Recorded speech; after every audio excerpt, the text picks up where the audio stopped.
जिंदगी के भिन्न रंगों को समेट कहानी का आकार देता हूँ। कुछ इसलिए ही तो कहानीकार कहलाता हूँ।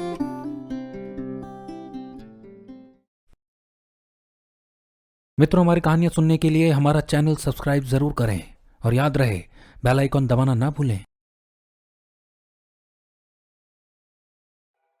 सुना रहा हूं डर की एक नई कहानी, ब्लैक शैडोज। हम हमेशा सुनते तो हैं कि किसी के साथ कुछ ऐसा घटा जिसके बाद वो आम जिंदगी जीना भूल गया या फिर जिंदगी को एक नए नजरिए से देखने लगा। लेकिन जब उसका कारण कोई भयानक हादसा होता है तो हम अपने कानों को बंद कर लेते हैं और मान लेते हैं कि वैसा हमारे साथ नहीं घट सकता। नीरू और प्रतीक को भारत के उन जगहों को जानने का शौक था जहां लोगों का जाना तो दूर बल्कि उनके नाम से ही लोगों की रूह कांप उठती थी। हालांकि आज तक उन्होंने किसी भी हॉन्टेड या वीरान जगह पर ऐसा कुछ भी महसूस नहीं किया था जैसा वहां के लोगों का कहना था। इस बार वो दोनों अविरम के एक ऐसे गांव में आए थे जहां आज भी लोग पुराने ढंग से ही जीते थे। घास फूस के घरों से घिरा ये गांव शहरी ढंगों से शायद अभी तक वाकिफ नहीं हुआ था। लोग आज भी यहां तालाब में नहाते थे और खाना चूल्हों पर पकाते थे। नीरू और प्रतीक के साथ इस बार उनके करीबी दोस्त नेहा और यमन भी आए थे। चारों ने गांव तक का रास्ता बड़ी मुश्किल से तय किया था। न जाने कितने सुनसान पड़े इलाकों को पार कर ऊंचे पहाड़ों से होते हुए वो यहां पहुंचे थे। आखिरी 2 दिनों का रास्ता तो उन्होंने बैलगाड़ी से तय किया था। जब वो गांव पहुंचे तो उन्होंने गांव के बाहरी इलाके में स्थित एक बड़े बागीचे में 4 झोपड़ियां ले ली। उस बागीचे में कई बड़े पेड़ लगे थे और एक और 2 छोटे तालाब थे। कमाल की जगह है, लगता ही नहीं अब ऐसी जगह भारत में भी हैं। न कोई गाड़ी, न लोगों का कोलाहल और न ही पक्के घर। यहां लोग रहते कैसे हैं? यमन हैरान था। कुछ भी हो, यहां की आबो हवा तो मन को लुभा देने वाली है। आसमान तो देखो, बिल्कुल नीला और दूर दूर तक सिर्फ प्रकृति का बसेरा। ये गांव अभी शहरी रहन सहन से अछूता लगता है। नेहा खुले आसमान को ताके जा रही थी। हां, इसीलिए तो हमने ये जगह चुनी। जानते हो, हम इस गांव की एक अफवाह के चलते यहां आए हैं। असल में इस गांव में आने के 2 रास्ते हैं। एक रास्ता वो जिससे हम आए हैं, जो लगभग 2 दिन लंबा है, और दूसरा एक छोटा रास्ता जो सालों से वीरान पड़े पहाड़ से होकर गुजरता है। लोगों का मानना है जो भी उस रास्ते से होकर गुजरता है उसकी परछाई उसका साथ छोड़ देती है, और जब वो दूसरी ओर निकलता है तो उसकी परछाई उसकी नहीं बल्कि किसी और की होती है। प्रतीक ने बड़ी सरलता से बात कह डाली। और हम आज रात ही उस रास्ते चलेंगे और सब कुछ शूट करेंगे। देखते हैं क्या है उस रास्ते का राज। जैसे हमने बाकी जगहों का सच सबको दिखाया, हम इस गांव के रहस्यमयी रास्ते का सच भी सबको बताएंगे। नीरू अपने कैमरे को जांचने लगी। कुछ ही पल बाद सूरज अपनी रोशनी ले छुपने लगा और चांद चांदनी संग बाहर आ गया। वो बागीचा जो पहले पक्षियों के कोलाहल से भरा था अब शांत हो चला था। पेड़ मानो अपना लंबा कद लिए अंधेरी रात के पहरेदार बन गए थे। लगभग 9 बजे चारों अपनी अपनी झोपड़ी से बाहर निकल तैयारी में लग गए। मेक श्योर सबके पास अपना अपना टॉर्च हो, और अगर हम एक दूसरे से बिछड़ जाएं तो सीधे वापस यहीं आना होगा। वहां कोई भी किसी का इंतजार नहीं करेगा। कैमरा मैं खुद हैंडल करूंगा। नीरू तुम आगे आगे चलोगी, यमन और नेहा तुम दोनों मेरे पीछे पीछे चलोगे। हो सकता है वहां जंगली जानवर भी हों, इसलिए तुम दोनों ये स्टिक्स अपने हाथ में लेकर चलोगे। प्रतीक ने सबको अपनी जिम्मेदारी समझा दी। चारों गांव की ओर बढ़ उस रास्ते की ओर जाने लगे। तभी गांव के कुछ लोगों ने उनका रास्ता रोक लिया। कहां जा रहे हैं आप लोग? उस रास्ते जाना मना है। गांव के एक व्यक्ति ने डरे अंदाज में उन चारों को देखा। अरे, आप लोगों को चिंता करने की कोई जरूरत नहीं। हम ऐसी जगहों पर पहले भी जा चुके हैं और हम खुद का ध्यान रखने में पूरी तरह सक्षम हैं। प्रतीक कुछ बोलता, उस व्यक्ति ने उसकी बात को दबाते हुए उसे घूरा। समझ नहीं आ रहा?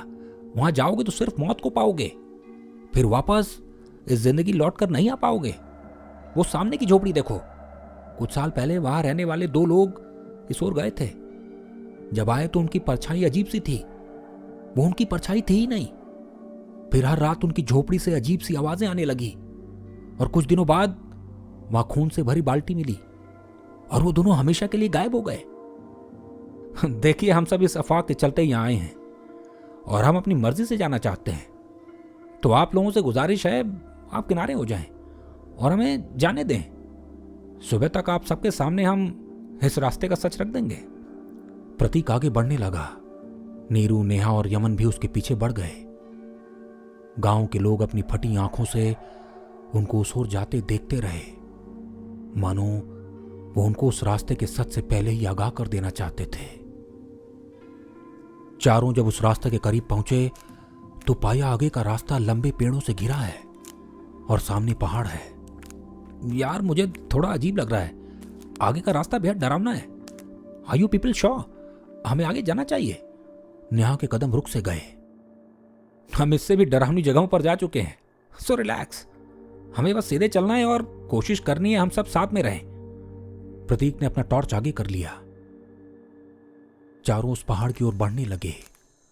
लगभग आधे घंटे चलने के बाद यमन को लगा मानो किसी ने उसका हाथ पकड़ लिया हो और वो उसके साथ साथ चल रहा हो।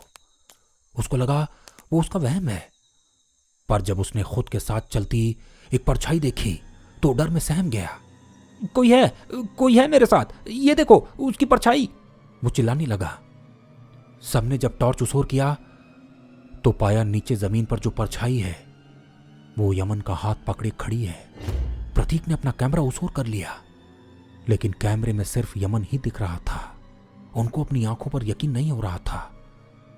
प्रतीक ने हर किसी को आगे की ओर दौड़ने को कहा, लेकिन यमन भाग ही नहीं पा रहा था। उसको वो परछाई अपनी ओर खींचे जा रही थी। थोड़ी दूर दौड़ने के बाद जब प्रतीक, नीरू और नेहा रुके तो पाया यमन उनसे बिछड़ चुका है। तीनों के चेहरे उतर चले थे। उन्हें अब जंगल से लोगों के बात करने की आवाजें साफ सुनाई दे रही थी। शायद वो उनका नाम पुकार रहे थे। नीरू ने सर उठा चारों ओर देखा तो पाया कई लंबी परछाइयां उनकी ओर झांक रही थीं। पेड़ों की टहनियों पर ताजे खून के निशान थे।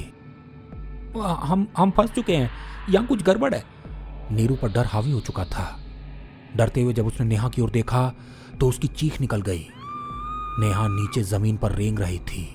वो घुटी सी आवाज में मदद की गुहार लगा रही थी। वो रेंगते हुए एक पेड़ की टहनी पर चढ़ने लगी। नीचे उसकी परछाई थी, लेकिन वो परछाई नीरू की ओर बढ़ रही थी। ऐसा कैसे हो सकता है? नेहा तो पेड़ पर चढ़ रही है, जबकि उसकी परछाई मेरी ओर बढ़ रही है। नीरू सुन्न सी पड़ गई। वो डर में बड़बड़ाने लगी। प्रतीक और नीरू बिना आगे पीछे देखे वापस गांव की ओर दौड़ने लगे। दौड़ते वक्त वो दोनों देख सकते थे कुछ अजीब परछाइयां उनके साथ साथ दौड़ रही हैं, पर रास्ते अब उन्हें अनजान से लग रहे थे। लगता है हम गलत ओर दौड़ रहे हैं। अब तक तो गांव वाला रास्ता हमें मिल जाना चाहिए था। प्रतीक रुक गया। नीरू भी थम गई। क्या हो रहा है ये सब? क्या जो हम सब देख रहे हैं ये सब सच है? और नेहा और यमन का क्या होगा? गांव वालों ने आप लोगों को मना तो किया था, फिर भी इस रास्ते क्यों आ गए? सामने एक औरत अपने छोटे बच्चे के साथ खड़ी थी। तुम कौन हो और यहां कैसे आई? प्रतीक हैरत में पड़ गया। मैं अक्सर इस रास्ते आती जाती हूं। तुम दोनों सुबह होने से पहले गांव नहीं पहुंच पाओगे। मेरे साथ चलो, यहां मेरी झोपड़ी है, वहां थोड़ी देर रुक जाओ। वो औरत एक और बढ़ने लगी। नीरू और प्रतीक के पास कोई चारा भी नहीं था। वो दोनों उसकी झोपड़ी पहुंच गए। वो औरत अपने बच्चों को ले झोपड़ी में चली गई। लेकिन जब प्रतीक और नीरू अंदर गए तो पाया अंदर कोई नहीं है, बल्कि बहुत सारी परछाइयां वहां बैठी हैं जो शायद उनका इंतजार कर रही थीं।